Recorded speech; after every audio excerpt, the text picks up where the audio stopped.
എല്ലാവർക്കും നമസ്കാരം, ശുഭരാത്രി. വിഷയത്തിന്റെ പ്രത്യേകത കൊണ്ടായിരിക്കും ഇത്ര ആളുകൾ കുറവ്. വന്നു കഴിഞ്ഞാൽ മലബന്ധമുണ്ടെന്ന് ചിന്തിച്ചാലോ?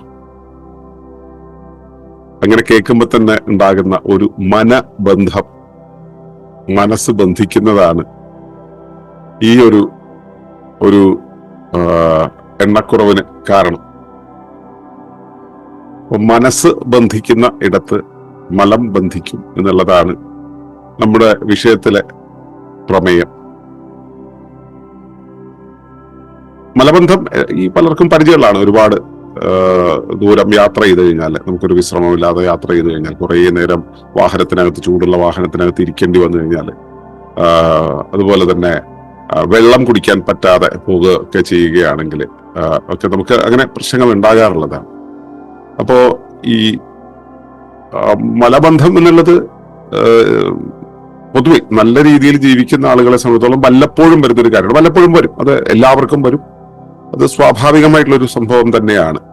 അപ്പോ ഈ എപ്പോഴെങ്കിലും ഉണ്ടാകുന്ന ആ ഒന്നല്ലാതെ സ്ഥിരമായിട്ട് വരുന്ന ആളുകളുമുണ്ട്.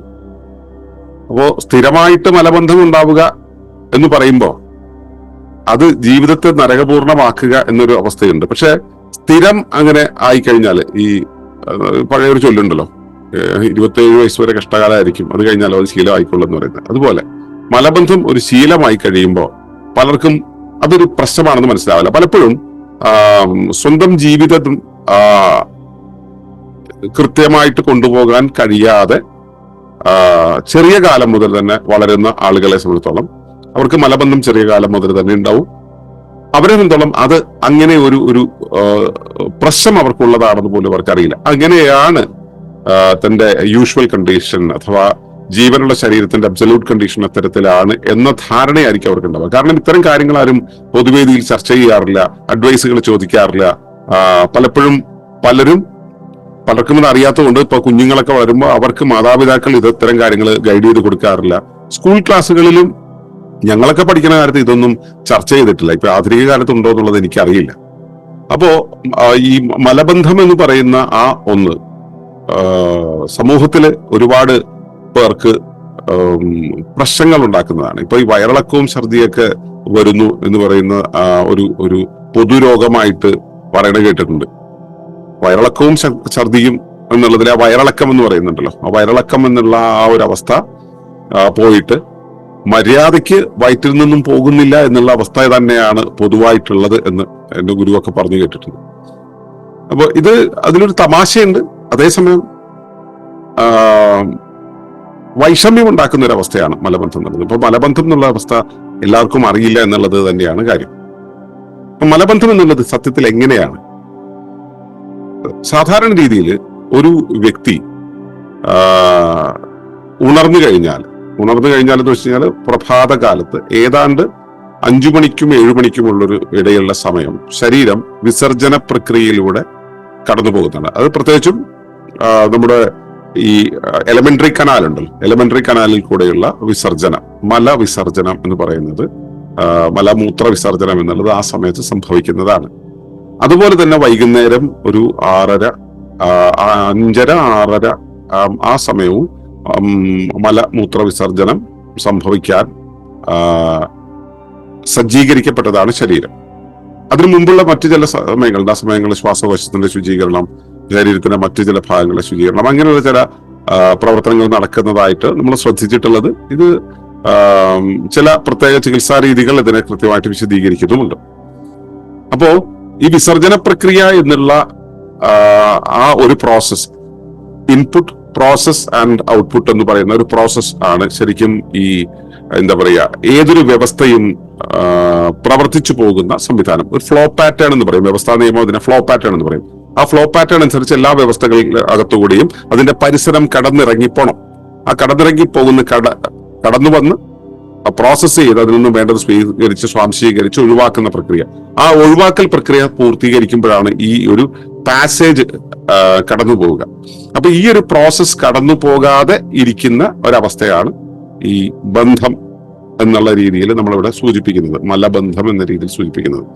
മലം എന്ന് പറയുന്ന സത്യത്തിൽ ഈ എന്താ പറയാ, മലമൂത്രം എന്ന് പറയുന്നതിൽ ആ സ്റ്റൂൾ എന്ന് പറയുന്ന ഒന്നുണ്ടല്ലോ, അത് മാത്രമാണോ മലം എന്ന് ചോദിച്ചാൽ അത് മാത്രമൊന്നുമല്ല, മൂത്രവും മലമാണ്. മലം എന്ന് പറയുന്നത് മലിനീകരിക്കപ്പെട്ട കാര്യം, അല്ലെങ്കിൽ എന്താ പറയാ, ശരീര ജൈവ സംവിധാനത്തിന്റെ പാകമാകാതെ അല്ലെങ്കിൽ അതിനകത്ത് ഉൾക്കൊള്ളാതെ മാറിപ്പോകുന്ന, ശരീരത്തിന്റെ ആ പൊതുപ്രവർത്തന സംവിധാനങ്ങളുമായി ചേർന്ന് നിൽക്കാതെ പുറത്തു നിന്നും വന്നിട്ടുള്ളത് അല്ലെങ്കിൽ ഇതിൽ നിന്നും ഒഴിവാക്കപ്പെടുന്നതായത് എന്തും മലം തന്നെയാണ്. അതുകൊണ്ടാണ് നമ്മളിപ്പോ എന്റെ ചിന്തകളിൽ ഉണ്ടാവുന്ന മലം എന്നൊക്കെ നമ്മൾ പറയാറുണ്ടല്ലോ, അപ്പൊ ആണവ മലം എന്നൊക്കെ പറയാറുണ്ട്. അപ്പൊ ഇതൊക്കെ ഈ മലം എന്ന് വെച്ചാൽ പുറത്തേക്ക് വിസർജിച്ച് കളയേണ്ടതാണ്. ഈ സിസ്റ്റത്തിന്റെ ഭാഗമായി നിൽക്കാൻ യോഗ്യമല്ലാതായി തീർന്നത് എന്തും അത് ഇതിലൂടെ കടന്നുപോയതാകാം, ശരീരത്തിനകത്തൂടെ കടന്നുപോയതാകാം, ശരീരം പുറന്തള്ളിയതാകാം. അങ്ങനെ എന്താണെങ്കിലും അങ്ങനെ പുറത്തേക്ക് തള്ളുന്നത് അത് തടസ്സം വന്നാൽ വ്യവസ്ഥയുടെ പ്രവർത്തനത്തെ തന്നെ മൊത്തത്തിൽ ബാധിക്കും. പലപ്പോഴും മലബന്ധം എന്നുള്ള ആ ഒരു പൊതു സൂചനയിൽ വരുന്ന ആ മലം എന്ന് പറയുന്നത് ബന്ധിപ്പിക്കപ്പെട്ട് കഴിഞ്ഞാൽ നമുക്ക് രക്തത്തിന്റെ ഭാഗത്തൊക്കെ നമുക്ക് ഭയങ്കര ഇറിറ്റേഷൻ ഉണ്ടാവും. പക്ഷെ അത് അവിടെ തന്നെ സംഭരിച്ചു വെച്ചുകൊണ്ട് പലപ്പോഴും ഓരോരുത്തരും അവരുടെ ജീവിതത്തെ മുൻപോട്ട് കൊണ്ടുപോകാറുണ്ട്. പക്ഷെ അങ്ങനെ വരുമ്പോൾ ഉണ്ടാവുന്ന പ്രശ്നം എന്ന് വെച്ച് കഴിഞ്ഞാൽ നമുക്ക് നമ്മുടെ പെരുമാറ്റത്തിലൊക്കെ നമുക്കത് പ്രകടമാകും. പലതരം നമുക്ക് ഇറിറ്റേഷൻസ് ഉണ്ടാവും, നമുക്ക് ചുറ്റുപാടുമായിട്ട് ചേർന്ന് പോകാൻ കഴിയില്ല. ഉള്ളിൽ ഒരു അസ്വസ്ഥത നിൽക്കുന്ന സമയത്ത് സ്വാഭാവികമായിട്ടും ഒരു വ്യവസ്ഥയ്ക്ക് അതിന്റെ ചുറ്റുപാടുമായിട്ട് ചേർന്ന് ഒഴുകി പോകാൻ കഴിയില്ല. അതുപോലെ തന്നെ ശരീരപ്രവർത്തനങ്ങൾ നേരാവണ്ണം നടത്താൻ കഴിയില്ല. അത് സ്വാഭാവികമായിട്ടും പലതരം മാലിന്യങ്ങളെ ശരീരത്തിന്റെ പല ഭാഗങ്ങളിൽ അടിഞ്ഞുകൂട്ടാൻ കാരണമാവുകയും അത് ടോക്സിനിലേക്ക് കാരണമാവുകയും ശരീരം വലിയ പല രോഗങ്ങളിലേക്കും പതിയെ നടന്നു ചെല്ലുകയും ചെയ്യും. കാലങ്ങൾ കൊണ്ടാണ് അത് ഉണ്ടാവുക. പക്ഷെ സ്വാഭാവികമായ ആരോഗ്യ അവസ്ഥയിലൂടെ കടന്നു പോകുന്ന ഒരാൾ, അയാൾക്ക് മലബന്ധം വന്നു കഴിഞ്ഞാൽ ആ വന്ന ഉടനെ തന്നെ മനസ്സിലാവും. അയാൾക്ക് മൊത്തം അസ്വസ്ഥതയായിരിക്കും. അയാളെ സംബന്ധിച്ചോളം ചിലപ്പോൾ പെട്ടെന്ന് തലവേദന വന്നു വരും, അയാൾക്ക് പെരുമാറ്റത്തിൽ വല്ലാതെ മാറ്റങ്ങൾ വന്നു എന്ന് വരും. അങ്ങനെയുള്ള ഒരുപാട് പ്രശ്നങ്ങൾ ഉണ്ടാവും. മലബന്ധം എന്നുള്ളത് മൊത്തം പെരുമാറ്റത്തെയും ആരോഗ്യത്തെയും ഒക്കെ ബാധിക്കുന്നതാണെങ്കിലും ഇത് മനസ്സുമായി വല്ലാതെ റിലേറ്റ് ചെയ്തിട്ടുള്ള ഒരു കാര്യമാണ്. അതാണ് നമ്മുടെ ഇന്നത്തെ പ്രമേയം.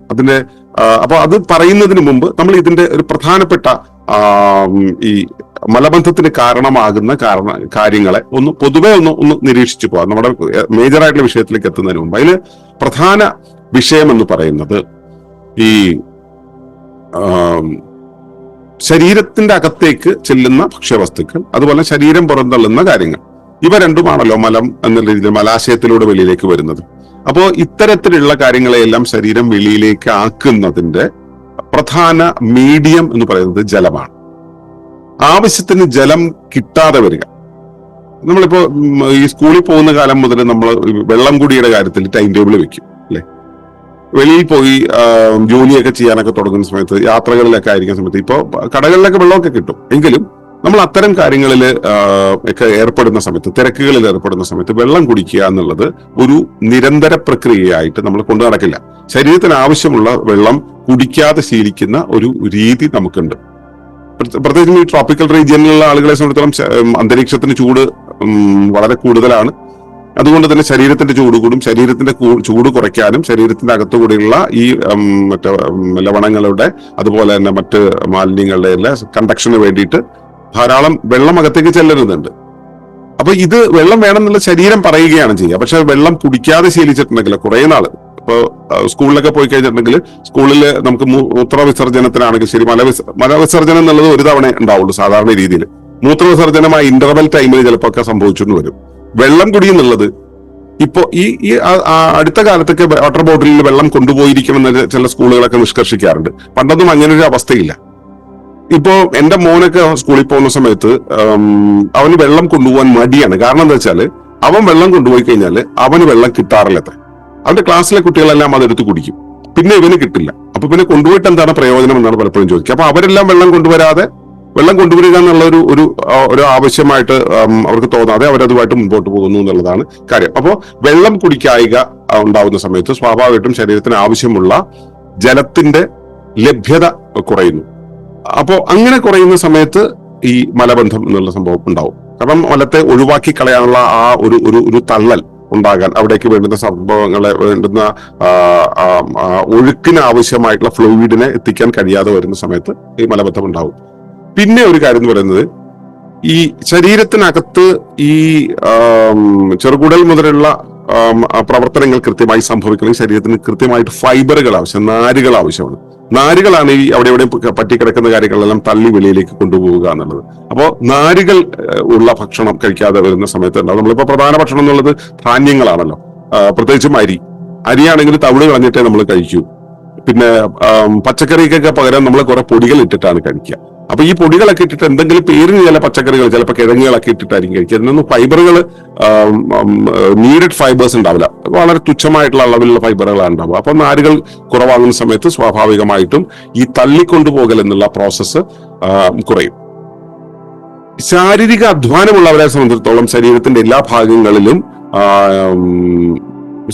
ശരീരപ്രവർത്തനങ്ങൾ നടക്കുന്ന സമയത്ത് ശരീരത്തിന്റെ വെയർ ആൻഡ് ടയർ പ്രോസസ് നടക്കും, മെറ്റാബോളിക് ആക്ടിവിറ്റി കൂടേണ്ടി വരും. ഈ സമയത്ത് ശരീരത്തിനകത്തുകൂടിയുള്ള പ്രവാഹങ്ങൾ കൂടും. അതുപോലെ തന്നെ കുടൽ, ആമാശയം തുടങ്ങിയ ഭാഗങ്ങളിൽ ആവശ്യത്തിന് ഈ പ്രവർത്തനങ്ങൾ ചെയ്യുന്ന സമയത്തുണ്ടാവുന്ന മർദ്ദം കിട്ടും. ഇത് ഇസോഫേഗസ് മുതൽ നമ്മളെ എലിമെന്ററി കനാലിലുള്ള പെരിസ്റ്റാൾസിസ് എന്നുള്ള പ്രോസസ്സിനെ നല്ലപോലെ പോഷിപ്പിക്കും. അപ്പോ സ്വാഭാവികമായിട്ടും ഈ ഒഴുക്കുണ്ടാവും. ആ ഒഴുക്കുണ്ടാവും. ശാരീരിക പ്രവർത്തനങ്ങൾ കുറയുന്ന സമയത്ത് നമുക്ക് സ്വാഭാവികമായിട്ടും ഒരു തടസ്സമുണ്ടാകാൻ സാധ്യതയുണ്ട്. പിന്നെ വേറൊരു കാര്യമാണ്, നമ്മൾ സ്കൂൾ ക്ലാസ്സുകളിൽ പോകുന്ന സമയത്ത് ഈ ടോയ്ലറ്റിൽ പോക്ക്, സ്കൂളിൽ പോകാനുള്ള തിരക്ക്, പിന്നെ സ്കൂളിൽ പോയി വന്നു കഴിഞ്ഞാൽ ട്യൂഷന് പോകാനുള്ള തിരക്ക്, അങ്ങനെ പിന്നെ സ്കൂളിൽ പോയി കഴിഞ്ഞാൽ ടോയ്ലറ്റിൽ പോയാൽ ആരെങ്കിലും കളിയാക്കിയാലോ എന്നുള്ള പേടി, ഇങ്ങനെയൊക്കെ കൊണ്ട് നമ്മൾ മലത്തെ തടഞ്ഞ് ശീലിക്കാറുണ്ട്. ചെറിയ കാലത്ത് അങ്ങനെ ശീലിക്കും, പിന്നെ വലുതാവുന്ന സമയത്ത് അത് നമ്മുടെ ഒരു ഭാഗമായി മാറും. നമുക്ക് അതൊരു പ്രശ്നമായി തോന്നുകയേയില്ല. അപ്പൊ അങ്ങനെയുള്ള പ്രശ്നങ്ങൾ, മലവിസർജനത്തെ തടഞ്ഞു വെക്കുക എന്നുള്ള ആ ഒരു സംഭവം പ്രശ്നമുണ്ടാകാറുണ്ട്.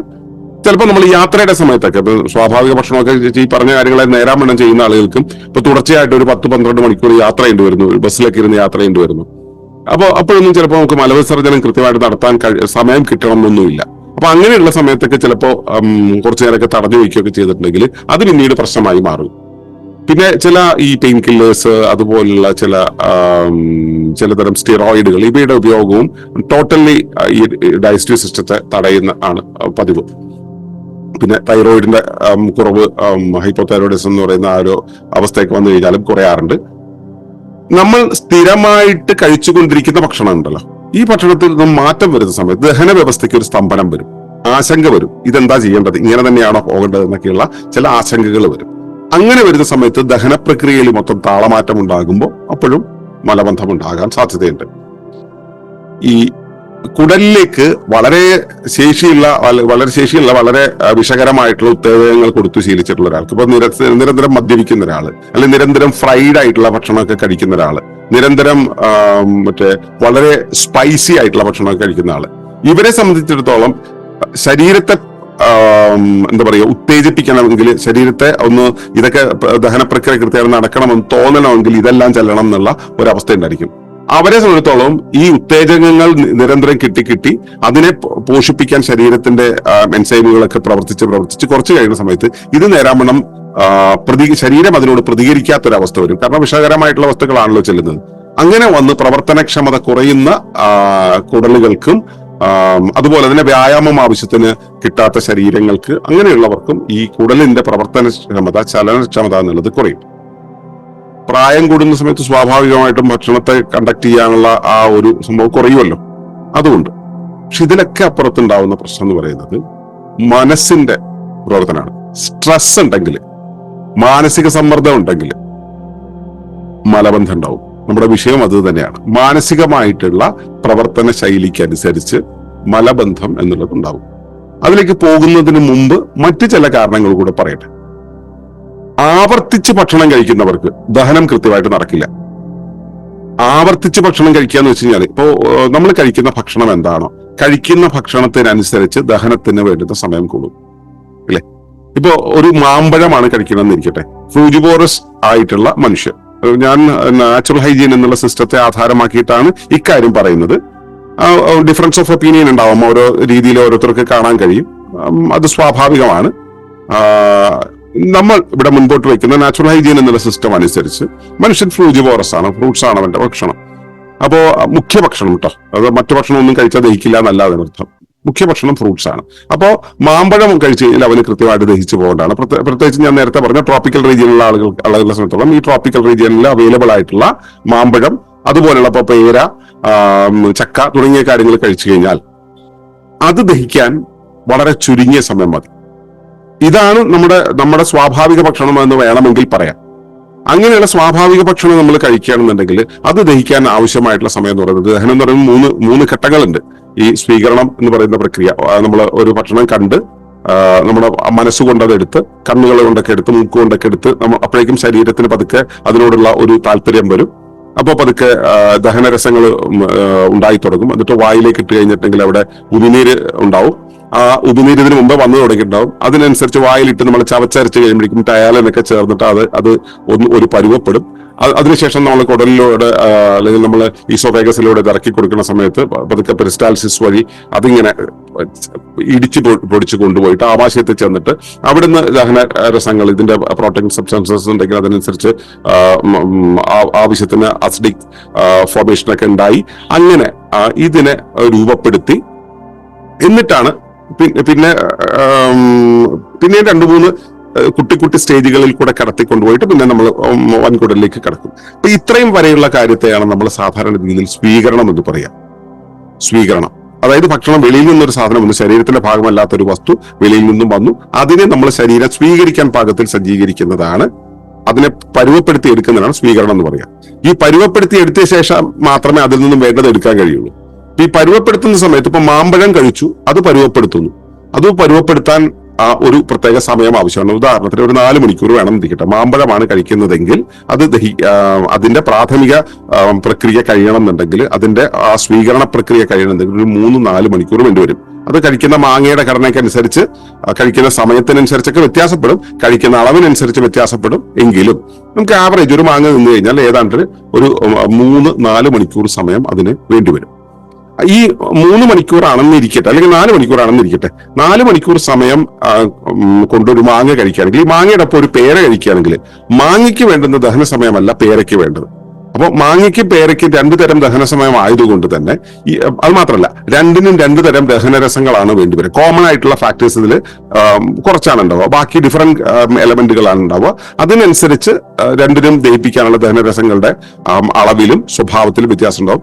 അപ്പൊ വ്യത്യസ്ത സ്വഭാവങ്ങൾ അവിടെ വരുന്ന സമയത്ത് അവിടെ ഒരു തരം കോംപ്ലക്സിറ്റി ഉണ്ടാകേണ്ടി വരും. കോംപ്ലക്സിറ്റി എന്ന് വെച്ച് കഴിഞ്ഞാൽ സങ്കീർണത എന്നല്ല, ബഹുക്രമത എന്നാണ് അർത്ഥം.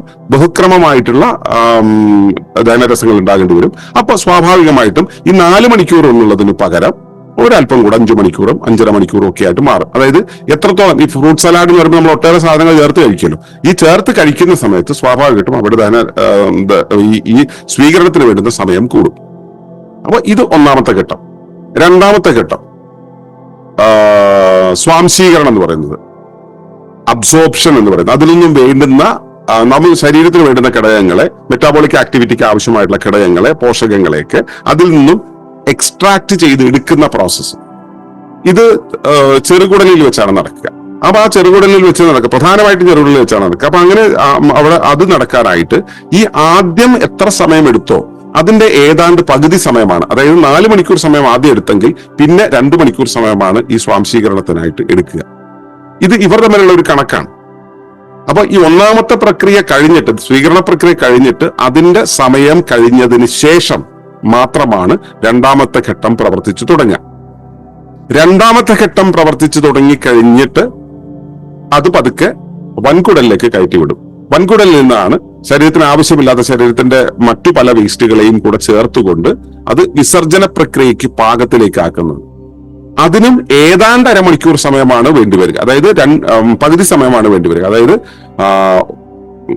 4 മണിക്കൂർ സമയം സ്വീകരണത്തിനെടുത്താൽ 2 മണിക്കൂർ സമയം സ്വാംശീകരണത്തിനും 2 മണിക്കൂർ സമയം വിസർജന പ്രക്രിയയ്ക്കും വേണ്ടിവരിക. ഈ വിസർജനം എന്നുള്ള പ്രക്രിയ എത്തുന്നത് മലാശയത്തിൽ നിന്നും ഇതിനേക്ക് പുറത്തേക്ക് തള്ളുന്നത് വരെയുള്ള സമയമാണ്. പുറത്തേക്ക് തള്ളുന്നത് വരെയുള്ള എന്ന് വെച്ചാൽ അവിടുന്ന് സ്വാംശീകരിച്ച് കഴിഞ്ഞതിന് ശേഷം കിട്ടുന്ന കാര്യങ്ങളിലെ കൂടെ ശരീരത്തിന്റെ വിവിധ ഭാഗങ്ങളിൽ നിന്നും കിട്ടുന്നതിനെയൊക്കെ എടുത്ത് വെളിയിലേക്ക് കളയാനുള്ള സമയമാണ്. അപ്പൊ ഇതാണ് ഒരു സീക്വൻസ്. അപ്പോൾ ഒന്നാമത്തെ ഘട്ടം കഴിഞ്ഞാൽ രണ്ടാമത്തെ ഘട്ടം വർക്ക് ചെയ്യും, രണ്ടാമത്തെ ഘട്ടം കഴിഞ്ഞാൽ മൂന്നാമത്തെ ഘട്ടം വർക്ക് ചെയ്യും.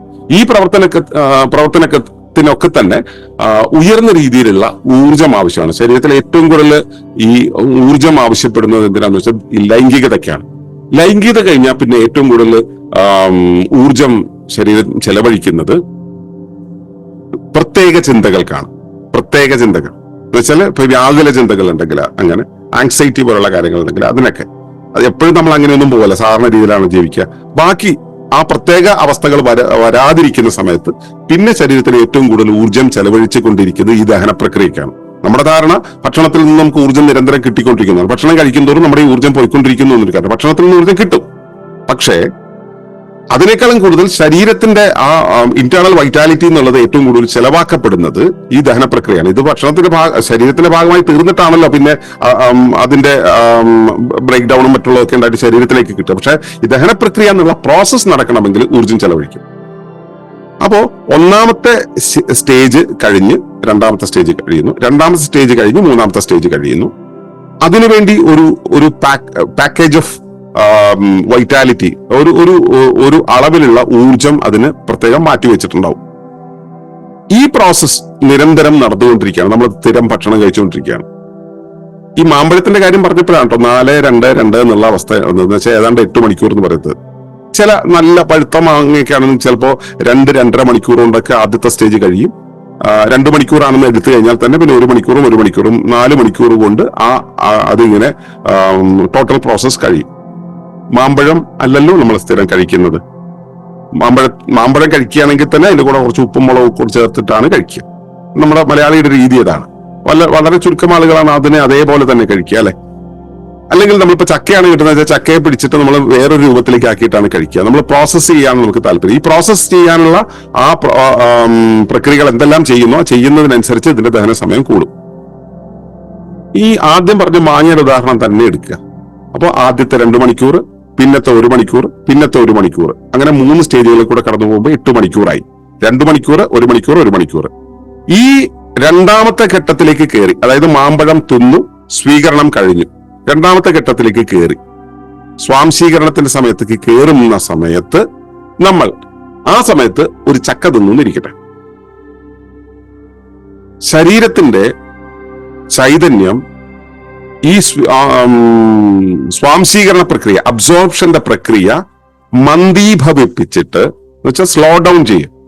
എന്നിട്ട് ആ അവൈലബിൾ വൈറ്റാലിറ്റി എന്നുള്ളത് ആദ്യത്തെ പ്രോസസ്സിലേക്ക്, സ്വീകരണ പ്രക്രിയയിലേക്ക് കടത്തിവിടും. അവിടെ കൂടുതൽ ഊർജം ആവശ്യമാണ്. ആ ഊർജ പ്രക്രിയ, ആ ഊർജ ആവശ്യത്തിന് വേണ്ടി ഇവിടുത്തെ ഊർജത്തെ അങ്ങോട്ടേക്ക് വഴിതിരിക്കുന്ന സമയത്ത് സ്വാഭാവികമായിട്ടും ഇവിടെ മന്ദീഭവിക്കും. ആ പ്രോസസ്സ് കൂടെ കഴിഞ്ഞ് പിന്നെ അതുകൂടെ വന്നതിന് ശേഷമാണ് സ്വാംശീകരണ പ്രക്രിയ നല്ല രീതിയിൽ നടക്കുക. അതിനിടെ ചെറിയ രീതിയിൽ നടക്കട്ടോ, പക്ഷെ മുഴുവനായിട്ട് നടക്കില്ല. മുഴുവനായിട്ട് നടക്കണമെങ്കിൽ ഈ ആദ്യത്തെ പ്രോസസ്സ് കംപ്ലീറ്റ് കഴിയണം. കഴിഞ്ഞതിന് ശേഷം രണ്ടാമത്തെ പ്രോസസ്സ് കഴിയും. രണ്ടാമത്തെ പ്രോസസ്സ് കഴിഞ്ഞതിന് ശേഷം മാത്രം മൂന്നാമത്തെ പ്രോസസ്സിലേക്ക് കിടക്കുള്ളൂ. ഈ 1-2 കഴിഞ്ഞിരിക്കുമ്പോൾ മൂന്നാമത്തേതിലെത്തി വിസർജന പ്രക്രിയ നടന്നുകൊണ്ടിരിക്കുന്ന സമയത്ത് വീണ്ടും നമ്മൾ ഭക്ഷണം കഴിച്ചാൽ വീണ്ടും ഇവിടുത്തെ കാര്യങ്ങൾ സ്ലോ ഡൗൺ ചെയ്തിട്ട് ആദ്യം മുതൽ പോകും. ഇത് ലോ ഓഫ് ഡൈജസ്റ്റീവ് സീക്വൻസ് എന്നാണ് പറയാ, ദഹനക്രമ നിയമം എന്നാണ് പറയാ. ഈ ക്രമനിയമം അവിടെ നിൽക്കുന്നത് കൊണ്ട് തന്നെ നമ്മുടെ ദഹന പ്രക്രിയ എന്നുള്ളത് ഈ വിധത്തിലാണ് സംഭവിച്ചുകൊണ്ടിരിക്കുക. സാധാരണ രീതിയിൽ മലയാളി കഴിച്ചുകൊണ്ടിരിക്കുന്ന ഒരു ഭക്ഷണം, ഉദാഹരണത്തിന് ചോറും ഒരു സിമ്പിൾ ആയിട്ടുള്ള ഒരു കറിയും ഒരു തോരനും ആണ് കഴിക്കുന്നതിരിക്കട്ടെ. ഇതിന്റെ ഈ ടോട്ടൽ പ്രോസസ്സ് കഴിയണമെങ്കിൽ സാധാരണ അളവിൽ, സാധാരണ രീതിയിൽ, സാധാരണ സമയത്ത് നമ്മൾ കഴിക്കുകയാണെങ്കിൽ അതിന്റെ ടോട്ടൽ പ്രോസസ്സ് കഴിയണമെങ്കിൽ ഏതാണ്ട് 14 മണിക്കൂർ വേണം. 14 മണിക്കൂർ എന്ന് പറയുന്നത് ഇപ്പൊ ഞങ്ങൾ ഇവിടെ കഴിക്കുന്ന രീതിയിലുള്ള തവിടുള്ള ഓർഗാനിക് ഫാമിംഗ് നടത്തിയ നെല്ല് അല്ലെങ്കിൽ അരി, പിന്നെ സ്പൈസസ് ഒന്നും ഇടാതെ അല്പം കുമ്പളങ്ങയും ഏതെങ്കിലും പച്ചക്കറികളും ഇന്ദുപ്പും കൂടെ ഇട്ടുണ്ടാക്കിയ ഒരു ഒഴിച്ചുകറി, അതിന്റെ കൂടെ തേങ്ങയൊക്കെ അരച്ച് ചേർത്തത്, മറ്റു മുളക് പൊടിയോ മല്ലിപ്പൊടിയോ ഒന്നും ഇടാതെ, അതിന്റെ കൂടെ ഇപ്പോ അമരയോ അല്ലെങ്കിൽ പയറോ വല്ലതും ഒരു പച്ചമുളകും കൂടെ മുറിച്ചിട്ടിട്ട് ചെറുതായി വേവിച്ചെടുത്ത് അതിലൽപ്പം തേങ്ങ ചിരണ്ടിയിട്ടത്, ഇത് മൂന്നും കൂടെ കഴിക്കണമെങ്കിലുള്ള കാര്യമാണ് ഈ പറഞ്ഞത് 14 മണിക്കൂർ വേണമെന്ന്. 14 മുതൽ 16 മണിക്കൂർ വരെ വേണം. ഈ ഭക്ഷണം നമ്മൾ കഴിക്കുമ്പോൾ 14 മണിക്കൂർ വേണം. ഭക്ഷണം കഴിച്ചിട്ട് പിന്നെ ഈ ഭക്ഷണം നമ്മൾ രാവിലെ കഴിച്ചു എന്നിരിക്കട്ടെ, ഇങ്ങനെ ഒരു ഭക്ഷണം രാവിലെ കഴിച്ചു എന്നിരിക്കട്ടെ, രാവിലെ കഴിച്ചു കഴിഞ്ഞിട്ട് ഇത് ദഹിക്കണമെങ്കിൽ 16 മണിക്കൂർ. രാവിലെ ഒരു 8 മണിക്ക് കഴിച്ചു കഴിഞ്ഞാൽ പിന്നെ നമ്മൾ 1 മണിക്ക് കഴിക്കും. 1 മണിക്ക് കഴിക്കാറാവുമ്പോഴേക്കും ഈ 14 മണിക്കൂറിന്റെ 7 മണിക്കൂർ പോലും പിന്നിട്ടിട്ടില്ല. അതിനു മുമ്പാണ് നമ്മൾ ഉച്ചഭക്ഷണം കഴിക്കുന്നത്. പ്രവർത്തനം 2ാമത്തെ 3ാമത്തെ ഒന്നും നടക്കില്ലല്ലോ, ആദ്യത്തെ സ്റ്റേജിൽ തന്നെയാണ് നടക്കുക. അത് കഴിഞ്ഞിട്ട് 4 മണിക്കൂർ കാപ്പി കുടിക്കും, വീണ്ടും നമ്മൾ അവിടെ നിൽക്ക് തുടങ്ങി. അതിനുശേഷം വീണ്ടും നമ്മൾ വൈകിട്ട് 7 മണിക്കോ 8 മണിക്കോ ഭക്ഷണം കഴിച്ചു എന്നിരിക്കട്ടെ. ചിലർ 10ഉം 11 മണിക്കൊക്കെ കഴിക്കുന്നവരുണ്ട്, എങ്കിലും ആ സമയത്ത് കഴിക്കണമെന്നിരിക്കട്ടെ. ആ സമയത്തുള്ള മറ്റൊരു പ്രത്യേകത എന്ന് വെച്ചാൽ സൂര്യപ്രകാശം പോയി കഴിഞ്ഞാൽ ദഹനരസങ്ങൾ കൃത്യമായിട്ട് ഉത്പാദിപ്പിക്കപ്പെടില്ല. അപ്പോ അങ്ങനെ വരുമ്പോൾ അവിടെ വീണ്ടും തടസ്സപ്പെട്ടു. എന്നിട്ട് രാത്രി കിടക്കുന്നതിന് മുമ്പ് കൂടെ ഭക്ഷണം കഴിച്ചാൽ ഇതും കൂടെ കഴിഞ്ഞതിന് ശേഷമാണ് പിന്നെയുള്ള 16 മണിക്കൂർ ദഹിപ്പിക്കാനായിട്ട് എടുക്കുക. രാവിലെ 6 മണിക്ക് വീണ്ടും നമ്മൾ കട്ടൻ ചായ കുടിക്കും. അത് കഴിഞ്ഞിട്ട് ഒരു 8 മണിയാകുമ്പോ അല്ലെങ്കിൽ 9 മണിയാകുമ്പോ നമ്മൾ അടുത്ത ഭക്ഷണം കഴിക്കും. ഇങ്ങനെ ജനിച്ച കാലം മുതൽ കഴിച്ച് ഇതിന്റെ ഇടയിൽ കല്യാണത്തിന് പോക്ക്, ബിരിയാണി തീറ്റി, വറുത്തതും പൊരിച്ചതായിട്ടുള്ള കാര്യങ്ങൾ തിന്നല്, ഇങ്ങനെയുള്ള കാര്യങ്ങളെല്ലാം കഴിച്ചു മറ്റു കാരണങ്ങളെല്ലാം മാറ്റി വെച്ച് കഴിഞ്ഞാലും ഭക്ഷണം കഴിക്കുന്ന രീതി കൊണ്ട് മാത്രം നമ്മുടെ ദഹനം എന്നുള്ള പ്രക്രിയ പൂർണ്ണമാകാറേയില്ല. പിന്നെ എങ്ങനെ നമ്മൾ വിസർജിക്കുന്നത് വെച്ച് കഴിഞ്ഞാൽ ഈ നമ്മൾ സിമ്പിളായിട്ട് മനസ്സിലാകാൻ വേണ്ടി ഒരു പ്രഭാവം പറയാം, പുട്ടുകുറ്റി പ്രഭാവം എന്ന് പറയും. പുട്ടുകുറ്റിയിലെ പുട്ടങ്ങനെ വെളിയിലെടുക്കുക, ഇപ്പുറത്തോടെ കുത്തിയാൽ അപ്പുറത്തോട് വെളിയിൽ വരും. ഇപ്പുറത്ത് നിറച്ച് കൊടുത്തുകൊണ്ടിരുന്നു കഴിഞ്ഞാൽ ആ പ്രഷർ കൊണ്ട് അപ്പുറത്തോട് വെളിയിലേക്ക് വരും. ഇതാണ് മലയാളിയുടെ വിസർജനം. ഇത് നിരന്തരമായിട്ട് നമ്മൾ 5 നേരം ഭക്ഷണം കഴിക്കുന്ന ഒരു രീതി നമുക്ക് ഉണ്ടാവുന്ന സമയത്ത് ഭക്ഷണം കൃത്യമായിട്ട് ദഹനത്തിലൂടെയാണോ പോകുന്നത്? അല്ല, ദഹിക്കാതെ പ്രഷർ കൊണ്ട് വെളിയിലേക്ക് പോകുന്ന ഒരവസ്ഥയാണുള്ളത്. അതും നല്ല ഭക്ഷണമൊക്കെ കഴിക്കുന്നവരുടെ അവസ്ഥയാണ് ഈ 3 നേരം കഴിച്ചു പോകുന്നവരുടെ ഉള്ളിൽ ഉണ്ടാവുന്നത്. ബാക്കിയുള്ളതോ? അപ്പോ ഇത് ചെറിയ കാലം മുതൽ ശീലിച്ചതുകൊണ്ട് ചെറിയ കാലത്ത് ദഹനരസങ്ങളെല്ലാം ശക്തിയുള്ളതായിരിക്കും, ദഹനേന്ദ്രിയ വ്യൂഹം ശക്തിയുള്ളതായിരിക്കും. അതുകൊണ്ട് ഇതെല്ലാം ആ റൂട്ടീനിൽ കൂടെ കടത്തിക്കൊണ്ടുപോയി ഇതിങ്ങനെ പോയിക്കൊണ്ടിരിക്കും. ചില വീടുകളിലേക്ക്, ഇപ്പൊ ഞങ്ങളുടെ ഇവിടെയൊക്കെ 2 നേരമാണ് ഭക്ഷണം. അപ്പൊ 2 നേരത്തെ ഭക്ഷണം ആകുന്ന സമയത്ത് വൈകുന്നേരത്തെ ഭക്ഷണം കുറച്ച് ലൈറ്റ് ആയിരിക്കും, രാവിലത്തെ ഭക്ഷണം പൊതുവെ സങ്കീർണമായിട്ടുള്ള ഭക്ഷണങ്ങൾ കുറവാണ്.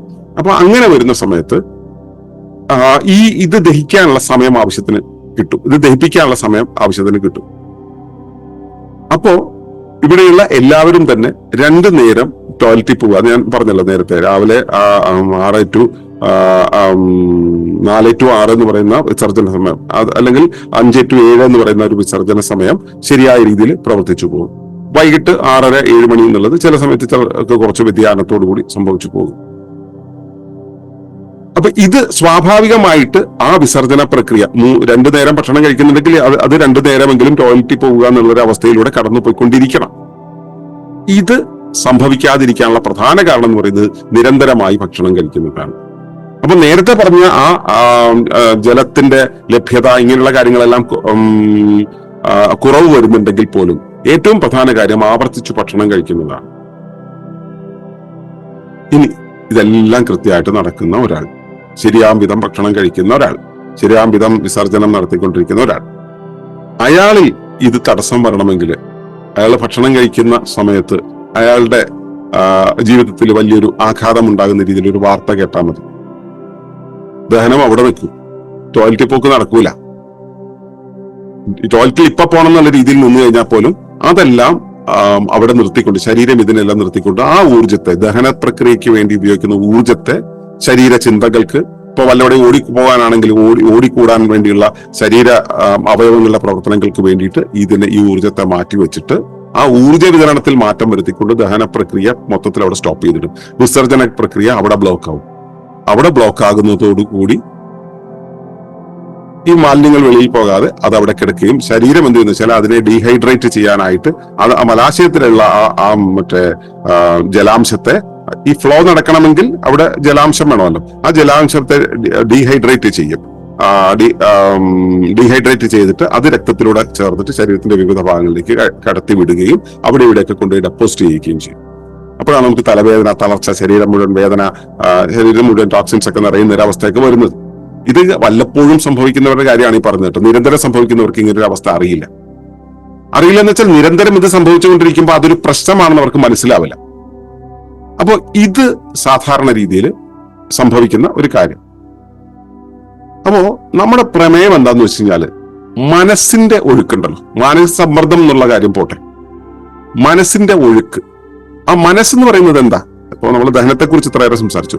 മനസ്സെന്ന് പറയുന്നത് എന്താ? യഥാർത്ഥത്തില് ശരീരത്തിന് പ്രവർത്തിക്കേണ്ട ഒരു ധർമ്മമുണ്ട്. ആ ധർമ്മം പാലിക്കാനാണ് ശരീരം ഉണ്ടായിട്ടുള്ളത്, ജീവി ഉണ്ടായിട്ടുള്ളത് ശരീരം. നമ്മൾ ഉണ്ടായിപ്പോയത് കൊണ്ട് പിന്നെ എന്തെങ്കിലുമൊക്കെ ചെയ്തേക്കാം, ഒരു തൊഴിലിന് പോയേക്കാം എന്ന രീതിയിലല്ല ഇതിന്റെ ഘടന. നമ്മൾ ഒരു പ്രത്യേക ധർമ്മം നിർവഹിക്കാനായിട്ട് ഒരു പർപ്പസിന് വേണ്ടി ഉണ്ടായ ജീവിയാണ്. അത് കൃത്യമായിട്ട് പ്രകൃതിക്ക് ഉപരിവ്യവസ്ഥയ്ക്കാണ് അതിന്റെ കാരണം അറിയുക. ഇപ്പൊ നിങ്ങളുടെ ലിവറിലെ ഒരു കോശത്തെ ഉണ്ടാക്കിയത് ശരീരമാണ്. ശരീരം ലിവറിനെ ഉണ്ടാക്കിയിട്ടുള്ളത് ശരീരത്തിനകത്തേക്ക് വരുന്ന കാര്യങ്ങളെ ശരിയായ രീതിയിൽ ഫിൽട്ടർ ചെയ്യാനൊക്കെ വേണ്ടിയിട്ടാണല്ലോ. അപ്പൊ അത് അതിന്റെ ധർമ്മമാണ്. ആ ലിവറിന്റെ ഒരു കോശം തീരുമാനിക്കും, ഞാൻ നാളെ മുതൽ ഒരു ആർക്കിടെക്ട് ആവാൻ പോവുകയാണ്, അല്ലെങ്കിൽ ഞാൻ നാളെ മുതൽ അധ്യാപകനാകാൻ പോവുകയാണ് എന്നൊക്കെ തീരുമാനിച്ചു കഴിഞ്ഞാൽ അത് അവനെടുക്കുന്ന തീരുമാനമാണ്, അവന്റെ ചുറ്റുപാട് എടുക്കുന്ന തീരുമാനമാണെന്നൊക്കെ വേണമെങ്കിൽ പറയാം. പക്ഷെ ഉപരിവ്യവസ്ഥ, അതായത് നമ്മുടെ ശരീരം അതിനെ ഏൽപ്പിച്ചിട്ടുള്ള ധർമ്മം ഉണ്ടല്ലോ, അത് ചെയ്താൽ മാത്രമേ ശരീരത്തിന് സുഗമമായി പോകാൻ കഴിയും. അതുപോലെ നമ്മൾ നമ്മുടെ ശരീരത്തിന് ഏൽപ്പിച്ചിട്ടുള്ള ഒരു ധർമ്മമുണ്ട്. ആ ധർമ്മപ്രകാരം നമ്മൾ ജീവിക്കണം. ആ ധർമ്മത്തെ നടപ്പിലാക്കണമെങ്കിൽ, ധർമ്മത്തിനനുസരിച്ചുള്ള ഫാക്കൽറ്റീസ് ശരീരത്തിന് കിട്ടിയിട്ടുണ്ട്. ധർമ്മം നടപ്പിലാക്കണമെങ്കിൽ ഈ പരിസരത്ത് എന്തൊക്കെയാണ് ഉള്ളത്, ഇപ്പോഴത്തെ ആവശ്യങ്ങൾ എന്തൊക്കെയാണ്, എങ്ങനെയൊക്കെയാണ് കാര്യങ്ങൾ എന്ന് അറിഞ്ഞു വേണം ധർമ്മങ്ങൾ ചെയ്യാൻ. അപ്പോ എന്റെ ശരീരത്തിന്റെ ശേഷികളെ കൊണ്ട് ഇപ്പോൾ നടക്കേണ്ടുന്ന കാര്യങ്ങളെ നടപ്പിലാക്കാനായിട്ട് ഒരു ആസൂത്രണം നമ്മുടെ ഉള്ളിൽ ഉണ്ടാകേണ്ടതുണ്ട്. ആ പണി ബോധം ചെയ്തോളും. ബോധം നടത്തുന്ന ആ ആസൂത്രണ പ്രക്രിയയുടെ പേരാണ് മനസ്സെന്ന് പറയുന്നത്. ബോധം അഹത്തെ സാക്ഷ്യപ്പെടുത്തി, ഞാൻ എന്നുള്ള വ്യക്തിത്വത്തിന്റെ ധർമ്മത്തെ സാക്ഷ്യപ്പെടുത്തി, ഇപ്പോഴുള്ള വർത്തമാനകാലത്തെ അനുഭവങ്ങൾ എന്താണോ അത് ഇന്ദ്രിയങ്ങളിൽ നിന്ന് മനസ്സിലാക്കിയിട്ടുള്ളത്, പൂർവ്വകാല അനുഭവങ്ങൾ സ്മൃതികളിൽ നിന്ന് ആവശ്യപ്പെട്ടത്, എന്റെ ആന്തരിക ശേഷികൾ ആവശ്യപ്പെട്ടത്, ഇനി എന്ത് വേണമെന്നുള്ള എന്റെ പ്രത്യാശകളാകുന്ന ഭാവനകൾ, ആ ഭാവനകളെ നമ്മൾ ആഗത സ്മൃതി എന്നാണ് പറയുക. ആഗത സ്മൃതികളെ ആസ്പദമാക്കിയിട്ട് ഇതിനെ പ്രോസസ് ചെയ്യും, എന്താണ് ചെയ്യേണ്ടത് എന്ന് പ്രോസസ് ചെയ്യും. എന്നിട്ടാണ് ഈ ധർമ്മത്തെ കർമ്മമാക്കി മാറ്റുന്നത്. ആ കർമ്മമാണ് നമ്മുടെ പ്രവർത്തനങ്ങളായിട്ട് മുമ്പോട്ട് വരിക. അപ്പൊ ഈ ഒരു പ്രവർത്തനം ഉണ്ടല്ലോ, ഈ ഒരു പ്രവർത്തനം നേരാവണ്ണം നടക്കണം. ഈ കാര്യങ്ങളെല്ലാം കൂടെ ചേർന്ന് ഈ 5 എലമെന്റുകളെ കൂട്ടിച്ചേർത്തുകൊണ്ടാണ് മനസ്സ് ആ പ്രോസസ് ചെയ്യുക. ഈ പ്രോസസ് എന്നുള്ളത് എന്റെ മാത്രം ഒരു പ്രവർത്തന ശേഷിയല്ല. ഒരു കോശത്തിന് അതുണ്ട്, ഒരു കലയ്ക്കതുണ്ട്, ഒരു അവയവത്തിനുണ്ട്, ഒരു ശരീരത്തിനുണ്ട്, ഒരു വ്യക്തിക്കുണ്ട്, ഒരു കുടുംബത്തിനുണ്ട്, ഒരു സമൂഹത്തിനുണ്ട്, ഈ ഭൗമ സംവിധാനത്തിനുണ്ട്, ഈ സൗരയൂഥ സംവിധാനത്തിനുണ്ട്. വ്യവസ്ഥാ നിയമപ്രകാരം കൂടുകൾക്കകത്ത് കൂടുകളായിരിക്കുന്ന മുഴുവൻ സാധനങ്ങൾക്കും മുഴുവൻ വ്യവസ്ഥകൾക്കും ഈ ഒരു ആസൂത്രണ പ്രക്രിയയുണ്ട്. നമുക്ക് മാത്രമേ മനസ്സുള്ളൂ എന്നാണ് നമ്മൾ കരുതുന്നത്. മറ്റുള്ളവയ്ക്ക് മനസ്സുള്ളത് നമ്മൾ അംഗീകരിക്കില്ല. കോശത്തിന് ഒരു മനസ്സുള്ളത്, അതിനൊരു ഇന്റലിജൻസ് ഉള്ളത് നമ്മൾ അംഗീകരിക്കില്ല. കാരണം മനുഷ്യന് മാത്രമാണ് ഇവിടെ ജീവി, മറ്റുള്ളവരൊന്നും ജീവികളല്ല എന്നുള്ളതാണ് നമ്മുടെ ഇടുങ്ങിയ ഒരു ബോധ്യം. അതാണ് നമ്മൾ പാഠപുസ്തകങ്ങളിൽ നിന്ന് പഠിക്കുന്നത്. അതിനപ്പുറത്തേക്ക് നമ്മൾ പോകാറുമില്ല. അപ്പോ ഈ വിധത്തിൽ നമ്മുടെ ശരീരത്തിന്റെ ഈ മനസ്സിന്റെ പ്രവർത്തനമുണ്ടല്ലോ, ഈ പ്രവർത്തനം എങ്ങനെയാണോ അങ്ങനെയാണ് അതിന്റെ അകത്തുള്ള വ്യവസ്ഥകളുടെ പ്രവർത്തനം. നമ്മുടെ വീടിന്റെ ചുറ്റുപാടില് ഉള്ള കാലാവസ്ഥ, നമ്മുടെ പരിസരത്തുള്ള കാലാവസ്ഥ, അവിടെ മുഴുവൻ കാറും കോളും വന്ന് നിറഞ്ഞു, മൊത്തം ഇരുണ്ട് കൂടി, നമുക്ക് മൊത്തം ഒരു പ്രക്ഷുബ്ധതയല്ല, മൊത്തം ഇങ്ങനെ മൂടിക്കെട്ടിയ അവസ്ഥയാണെങ്കിൽ നമുക്ക് വെളിയിൽ പോയി ഒരു കാര്യം ചെയ്യാൻ തോന്നില്ല. ചില ധർമ്മങ്ങളൊക്കെ ചെയ്യാൻ വേണ്ടി വെളിയിൽ പോകേണ്ടി വരും. ഇപ്പൊ പശുവിനെ പറമ്പിൽ കെട്ടിയിരിക്കുകയാണ്, തിരിച്ചു കൊണ്ടുവന്നേ പറ്റുമോ, മഴ ഇപ്പൊ വരും എന്ന് പറഞ്ഞാൽ നമ്മൾ ഓടിപ്പോയി കൊണ്ടുവരും. പക്ഷെ ബാക്കി എല്ലാവരും അതിനകത്തേക്ക് ഒതുങ്ങിക്കൂടാൻ ശ്രമിക്കും. അതായത് വെളിയിലെ കാലാവസ്ഥ എന്താണോ, കാലാവസ്ഥയ്ക്ക് അനുസരിച്ച് അകത്തെ കാലാവസ്ഥകളിൽ മാറ്റം വരും. അത് ഈ പാറ്റേണുകളുടെ ഈ വലിയ പാറ്റേൺ, അതായത് വലിയ വ്യവസ്ഥയുടെ പുറത്തെ കാലാവസ്ഥ എന്താണോ ആ കാലാവസ്ഥയ്ക്ക് അനുസരിച്ച് അകത്തെ കാലാവസ്ഥയിൽ വരുന്ന ആ ഒരു മാറ്റമുണ്ടല്ലോ, ആ മാറ്റം എന്നുള്ളത് ഫ്രാക്ടലുകളായിട്ടാണ് കണക്കാക്കുക. വെളിയിലുള്ളതിന്റെ ഫ്രാക്ടൽ ആയിട്ടാണ് അകത്തെ പ്രവർത്തനങ്ങൾ കണക്കാക്കുക. അപ്പോ പാറ്റേണുകളുടെ ഫ്രാക്ടലുകൾ, അതായത് വെളിയിലുണ്ടാവുന്ന കാലാവസ്ഥയുടെ പാറ്റേണുകളുടെ ഒരു ഫ്രാക്ടൽ അകത്തെ വ്യവസ്ഥകളിൽ ഉണ്ടാവും. എന്റെ മനസ്സിന് ഉണ്ടാകുന്ന പ്രവർത്തന ശൈലി, അതിന്റെ പ്രവർത്തന പാറ്റേൺ, പ്രവർത്തന വിന്യാസം എന്ന് പറയുന്നത് എന്റെ അവയവങ്ങൾക്ക് ഉണ്ടാവും. അതായത് ഞാൻ ആകെ എക്സൈറ്റഡ് ആയിട്ട് നിൽക്കുകയാണെങ്കിൽ എന്റെ ശരീരകോശങ്ങൾ എന്നെ ഇതുപോലെ നിലനിർത്താൻ വേണ്ടി എക്സൈറ്റഡ് ആയി മാറും. ഞാൻ വിഷാദത്തിലേക്ക് ചെല്ലുകയാണെങ്കിൽ എന്റെ അവയവങ്ങൾ വിഷാദത്തിലേക്ക് വരും. ഞാൻ വളരെ ഭയപ്പെട്ട് നിൽക്കുകയാണെങ്കിൽ എന്റെ അവയവങ്ങളെല്ലാം ഭയപ്പെട്ട് നിൽക്കും. അപ്പോ ഞാൻ എന്നുള്ള വ്യക്തിയുടെ വൈകാരികാവസ്ഥ എന്താണ്? വൈകാരികാവസ്ഥ എന്ന് പറയുന്നത് വികാരം എന്ന് പറയുന്നത് എന്റെ പരിസരത്തിനോട് അഭിമുഖമായി നിൽക്കാനുള്ള എന്നിലുണ്ടാകുന്ന കാലാവസ്ഥ. എന്റെ പരിസരത്തിന് അഭിമുഖമാകാൻ പാകത്തിൽ എന്നിലുണ്ടാവുന്ന കാലാവസ്ഥയാണ് എന്റെ വികാരം എന്ന് പറയുന്നത്. അപ്പോൾ എന്നിലുണ്ടാവുന്ന വൈകാരികാവസ്ഥകൾ എന്താണോ ആ വൈകാരികാവസ്ഥകളുടെ പാറ്റേണുകളുടെ ഫ്രാക്ടൽ എന്റെ അവയവങ്ങളിൽ ഉണ്ടാവും. അപ്പോൾ എന്റെ ദഹന വ്യവസ്ഥ എന്ന് പറയുന്നത് ഈ എന്റെ മനോതലത്തിനനുസരിച്ചാണ്. അപ്പോൾ എന്റെ മനസ്സ് എങ്ങനെയാണോ പ്രവർത്തിക്കുക അതിനനുസരിച്ചാണ് എന്റെ അവയവങ്ങൾ പ്രവർത്തിക്കുക. ഇത് തമ്മിൽ കണക്റ്റഡ് ആണ്. ഈ കണക്ഷനെയാണ് നമ്മൾ ഇവിടുന്ന് പ്രധാനമായിട്ടും ചർച്ച ചെയ്യണമെന്ന് പറഞ്ഞത്. എന്റെ ചിന്താപദ്ധതി എന്താണോ ആ ചിന്താപദ്ധതിക്ക് അനുസരിച്ചായിരിക്കും എന്റെ അവയവങ്ങളുടെ എല്ലാത്തിന്റെയും ചിന്താപദ്ധതി. ഞാൻ ഏത് രീതിയിലാണ് കാര്യങ്ങളെ കാണുന്നത് അതിനനുസരിച്ചാണ് ഞാൻ എന്റെ ആന്തരിക അവയവങ്ങൾ അതിനു ചുറ്റുമുള്ള പരിസ്ഥിതിയെ കാണുക. ഞാൻ എന്റെ ഭാര്യ ഒരു കാര്യം പറയുമ്പോൾ നിനക്കെങ്ങനെ അറിയാം അതൊന്നും ശരിയാവില്ല എന്ന് ഞാൻ പറയുന്നതാണ് എന്റെ സ്വഭാവമെങ്കിൽ, എന്റെ സഹോദരങ്ങൾ എന്നോട് കാര്യം പറയുമ്പോൾ നീ പറഞ്ഞതൊക്കെ തെറ്റാണ് എന്നൊരു കാഴ്ചപ്പാട് ഉള്ളതെങ്കിൽ, എന്റെ മുന്നിൽ വരുന്ന അയൽക്കാരൻ എന്നോട് പറയുന്ന കാര്യം ഞാൻ അംഗീകരിക്കാതെ നീ പറയുന്നത് ശരിയല്ല എന്ന് പറഞ്ഞ് കൗണ്ടർ ചെയ്യാനുള്ള ഒരു അവസ്ഥ നമുക്കുണ്ടെങ്കിൽ നമ്മുടെ അവയവങ്ങൾ എന്താണ് ചെയ്യുക? അവയ്ക്കും കൗണ്ടർ ചെയ്യാനാണ് തോന്നുക. എന്നുവെച്ചാൽ നമ്മുടെ ബിഹേവിയറൽ പാറ്റേൺ എന്താണോ അതിന്റെ ഫ്രാക്ടൽ ആണ് നമ്മുടെ ഇന്റേണൽ അവയവങ്ങൾക്കും ഉണ്ടാകുന്നത്. അപ്പോൾ നമുക്ക് ചെറുക്കാനുള്ള, ഇപ്പൊ നമ്മൾ ടി വിയിലൊക്കെ നോക്കിക്കഴിഞ്ഞാൽ ഏറ്റവും കൂടുതൽ ആളുകൾ കാണുന്ന ഈ കോമഡി പ്രോഗ്രാമുകളൊക്കെ കൗണ്ടറിങ്ങിനെ ആധാരമാക്കിയിട്ടാണ്. ഒരാൾ പറയുന്നതിനെ കൗണ്ടർ ചെയ്തിട്ട് മറ്റൊരാൾ പറയും. ഭാര്യയും ഭർത്താവും തമ്മിൽ സംസാരിക്കുകയാണെങ്കിൽ ഒരാൾ പറയുന്നതിനെ കൗണ്ടർ ചെയ്ത് മറ്റൊരാൾ പറയുമ്പോൾ നമുക്കത് നർമ്മമായിട്ടും ഹാസ്യമായിട്ടും ഒക്കെ തോന്നും. അതാണ് തമാശ എന്നാണ് പൊതു നിലവാരം. ഒരാൾ പറയുന്നതിനെ എതിർത്ത്, ഞങ്ങൾ പാലക്കാട്ടുകാരുടെ രീതി എന്ന് വെച്ചാൽ ഒരാൾ ഒരു കാര്യം പറയുകയാണെങ്കിൽ അതിനെ എതിർത്ത് വേറൊരാൾ പറഞ്ഞു കഴിഞ്ഞാൽ അതിനെ എന്താ പറയാ അത് ആ നിലവാരത്തിലേക്ക് പിടിച്ചു നിൽക്കാനുള്ള ഒരു വസ്തുതയായി മാറുകയുള്ളൂ എന്നുള്ള ധാരണ നമുക്കുണ്ട്. ഒരാൾ ഒരു കാര്യം പറയുമ്പോൾ അതിനെ എതിർത്ത് പറയുന്നതാണ് നമ്മുടെ രീതി എന്നുള്ളത്. അത് ശരിക്കും പറഞ്ഞാൽ ഒബ്സ്ട്രക്ട് ചെയ്യലാണ്, നമ്മളതിനെ ബ്ലോക്ക് ചെയ്യലാണ്. ഒരാള് ഒരു കാര്യത്തെ ഒരു ഒഴുക്കിനെ, ആ ഒഴുക്കെന്ന് പറയുന്നത് പ്രകൃതിയുടെ ഒഴുക്കാണ്, ആ ഒഴുക്കിനെ നടത്തുന്ന സമയത്ത് ആ ഒഴുക്കിനെ പോയി തടയിടുക എന്നുള്ളത് എന്റെ ഒരു ശീലമായിട്ട് ഞാൻ മാറ്റുന്നുണ്ടെങ്കിൽ എന്റെ പാറ്റേൺ എന്താണ്? ഒഴുക്കുകളെ തടയുക എന്നുള്ളതാണ്. ശരിക്കും വേണ്ടത് എന്താ? ഒരാൾ ചെയ്യുന്ന ഒരു പ്രോസസ് ഉണ്ടെങ്കിൽ ആ പ്രോസസ്സിനെ ഇംപ്രവൈസ് ചെയ്യുക എന്നുള്ളതാണ്. അതിനെ തുടർന്ന് അടുത്ത ഘട്ടത്തിലേക്ക് കൊണ്ടുപോവുക എന്നുള്ളതാണ്. അയാൾ പറയുന്നത് ശരിയോ തെറ്റോ എന്നുള്ളതിനേക്കാളും കൂടുതൽ അതിനെ കടത്തിവിടുക എന്നുള്ളൊരു കാര്യമാണ് നമ്മൾ ചെയ്യേണ്ടത്. അതിനെ കടത്തിവിട്ട് കഴിഞ്ഞാൽ അത് കഴിഞ്ഞങ്ങ് പോകും. ആ ഒരു പ്രോസസ്സ് നമ്മൾ ചെയ്താൽ മതി. അത് ചെയ്യുന്നവരെ വരെ നമ്മൾ തടയിടും. ഇത് നമ്മൾ കുടുംബത്തിൽ ചെയ്യുന്നതാണ്, അയൽക്കാരോട് ചെയ്യുന്നതാണ്, നമ്മുടെ സൗഹൃദങ്ങളിൽ ചെയ്യുന്നതാണ്, നമ്മുടെ ജീവിതത്തിലുള്ള മിക്കവാറും എല്ലാ കാര്യങ്ങളിലും നമ്മളിത് നടപ്പിലാക്കണം. ഈ ബ്ലോക്ക് ചെയ്യൽ എന്നുള്ളത് നമ്മൾ ബ്ലോക്ക് ചെയ്ത് കഴിഞ്ഞാൽ എന്താ പിന്നെ സംഭവിക്കുക? ആ ബ്ലോക്ക് ചെയ്യാനുള്ള പാറ്റേൺ നമ്മുടെ ഇന്റേണൽ ഓർഗൻസിനെ ബാധിക്കും. അത് നമ്മുടെ ദഹനേന്ദ്രിയ വ്യവസ്ഥയെ ബാധിക്കും, കരളിനെ ബാധിക്കും, കിഡ്നിയെ ബാധിക്കും. നോക്കൂ, നിങ്ങൾ ഈ കിഡ്നി രോഗമുള്ള ആളുകളെ ഒന്ന് പരിശോധിച്ചാൽ അവരുടെ ജീവിത പശ്ചാത്തലത്തെ നമ്മളൊന്ന് പരിശോധിച്ചു കഴിഞ്ഞാൽ നമുക്ക് മനസ്സിലാവുന്ന ഒരു കാര്യമുണ്ട്. ഇവരെല്ലാം തന്നെ ഈ വളരെ കലുഷിതമായ ഒരു ജീവിത പശ്ചാത്തലത്തിലൂടെ കടന്നു പോകുന്നവരായിരിക്കും. നിരന്തരമായിട്ട് പ്രക്ഷുബ്ധതകൾ അനുഭവിക്കുന്നവർ. ഇപ്പം ഒരു മദ്യപാനിയായിട്ടുള്ള ഒരു പിതാവിന്റെ, അതായത് പ്രത്യേകിച്ച് പ്രശ്നങ്ങളൊന്നും ഇല്ലാതെ പ്രത്യേകിച്ച് കാരണങ്ങളും ഇല്ലാതെ മദ്യപിക്കുന്ന ഒരു പിതാവ്, വീട്ടിൽ വന്ന് അടിയുണ്ടാക്കുന്ന ഒരു പിതാവ്, അതിനിടയിൽ ഭാര്യയും മക്കളും കിടന്ന് കഷ്ടപ്പെടുന്നു. കുറച്ച് കഴിയുമ്പോൾ ആ ഭാര്യയ്ക്ക് ചിലപ്പോ ഇത് ചേർത്ത് നിന്ന് അതിനോട് വിരക്തി വന്ന് ഇത് കടത്തിവിടാനുള്ള ഒരു ഫാക്കൽറ്റി കുറയും. അത് കരളിനെ ബാധിച്ചു കഴിഞ്ഞാൽ, അല്ലെങ്കിൽ അത് കിഡ്നിയെ, വൃക്കയെ ബാധിച്ചു കഴിഞ്ഞാൽ അടുത്ത അവസ്ഥ എന്താണ്?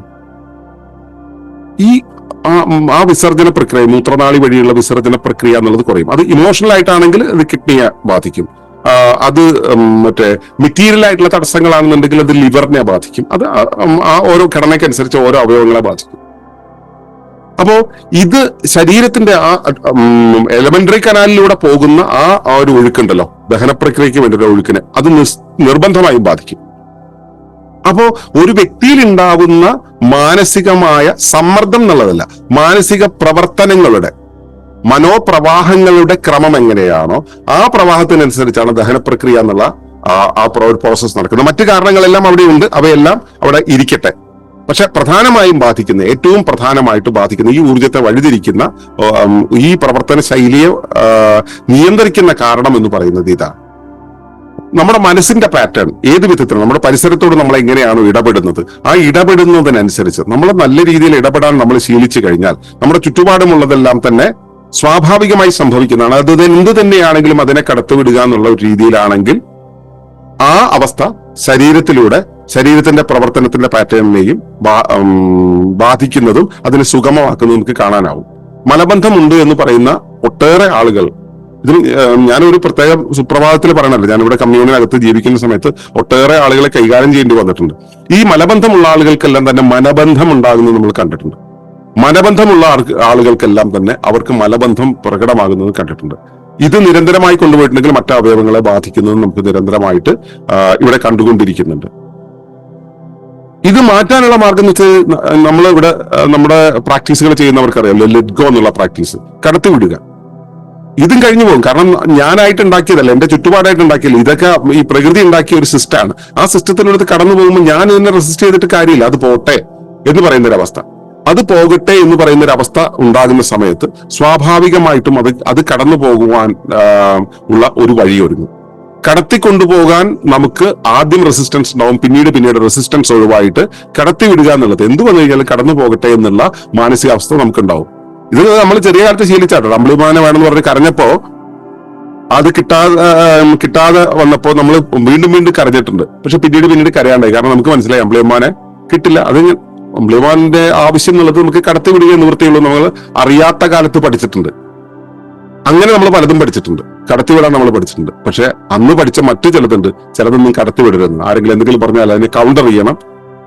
ഞാൻ വിചാരിക്കുന്ന വിശ്വാസ പ്രമാണത്തിനും അപ്പുറത്ത് മറ്റൊരു വിശ്വാസം വന്നു കഴിഞ്ഞാൽ അതിനെ എതിർക്കണം. എന്റെ കാഴ്ച ശരിയാണ്, ഈ ലോകത്താകെ നോർമലായിട്ട് ഒരാളല്ലേ ഉള്ളൂ, അത് ഞാനാണല്ലോ, അല്ലെ? അങ്ങനെയല്ലേ എല്ലാവരും ചിന്തിക്കുന്നത്. അപ്പൊ എന്റെ നോർമാലിറ്റിക്ക് അപ്പുറത്ത് വരുന്ന എല്ലാം അബ്നോർമലാണ് എന്ന് ചിന്തിച്ചിട്ട് അതിന് മുഴുവൻ ഞാൻ റെസിസ്റ്റ് ചെയ്ത് മാറ്റണം, ഞാനാണ് ഈ പ്രപഞ്ചത്തിന്റെ കൺട്രോളിങ് ലിവർ അല്ലെങ്കിൽ ആ കൺട്രോളിങ് സ്റ്റിയറിംഗ് തിരിക്കേണ്ടത് എന്ന ധാരണ നിൽക്കുമ്പോൾ ഇതിനെല്ലാം എതിർക്കാൻ നമുക്ക് തോന്നും. ആ നമുക്കുള്ള തോന്നൽ അതേപോലെ പാറ്റേണൈസ് ചെയ്തിട്ട് നമ്മൾ ഇന്റേണൽ ഓർഗൻസിന് കിട്ടും.